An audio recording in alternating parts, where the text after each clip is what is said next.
নমস্কার বন্ধুরা, মালা রান্নাবান্নার স্বাগতম। আজকে বানাবো আমি শুটকির তরকারি। আজকে মাছ বানাবো না, অনেকদিন আমরা মাছ খেয়েছি, আজকে আর কেউ মাছ খাবে না। আজকে শুটকির তরকারি বসিয়েছি, দেখুন কি সুন্দর আমি বসিয়েছি, তারপর আমি ভিডিও করছি। এখানে আছে কাঁঠাল বিচি, কুয়াশ, আলু, বেগুন, আস্তে আস্তে কাঁচা লঙ্কা দিয়েছি, রসুন বাটা, পেঁয়াজ বাটা দিয়ে বসিয়ে দিয়েছি শুটকি আর শীতল মিশিয়ে রান্না করব। এই যে পুমার শুটকি বলে, এই যে পুমার শুটকি, এই দেখো পিসটা, এই যে দেখো শুটকি, পুমার শুটকি দিয়ে শীতল দিয়ে খুব টেস্টি একটা তরকারি হয়। এখন আর শীতের দিনে শুটকি খেতে স্বাদ শীতল থেকে, তাই শুটকি তরকারি বসিয়েছি। আর কাঁঠাল বিচি কোথায় পেলাম আপনারা অবশ্যই কমেন্ট করবেন, কমেন্ট করলে আমি বলবো যে কোথায় পেয়েছি। আপনারা যদি খেতে চান আমি পাঠিয়ে দেব, অবশ্যই কমেন্ট করে জিজ্ঞেস করবেন, তারপরে আমি বলবো যে কোথায় পেয়েছি কাঁঠাল বিচি। আর আজকে শুধু আমাদের এটা রান্না হবে, ডাল রান্না হবে, মাছ আছে অল্প, মাছ হয়েছে, রান্না হয়ে গেছে অলরেডি। আর এরপর এই তরকারিটা হবে, ধনেপাতা দিব নামানোর আগে।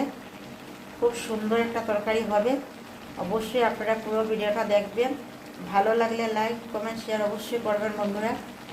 লাইক করলে, কমেন্ট করলে, শেয়ার করলে খুব ভালো লাগে যদি কেউ করে, কিন্তু আমি তো কমেন্ট করতে পারি না, মানে লিখতে পারি না মোবাইলে, তাই আমি কমেন্ট করতে পারি না, আমি শুধু লাইক করি। কেউ খারাপ পাবেন না যে আমি কেন কমেন্ট করছি না, আমি কমেন্ট করতে পারি না মানে লিখতে পারি না। বুঝিয়ে বললাম আপনাদেরকে, বুঝলেন তো? আমি কমেন্ট করতে পারি না মানে লিখতে পারি না। কোনো সময় আমার নাতনি লিখে দেয়, তাই এক দুটো আমি কমেন্ট করতে থাকি। ওর তো পড়াশোনা আছে, স্কুলে যায়, টিউশন আছে, ওকে দিয়ে তো সবসময় মোবাইল নিয়ে বসে থাকলে হবে না। আমি লাইক করি, প্রচুর আমি লাইক করি, বা ফলো করতে পারি, লাইক করতে পারি, এগুলো করতে পারি, কিন্তু আমি কমেন্ট করতে পারি না।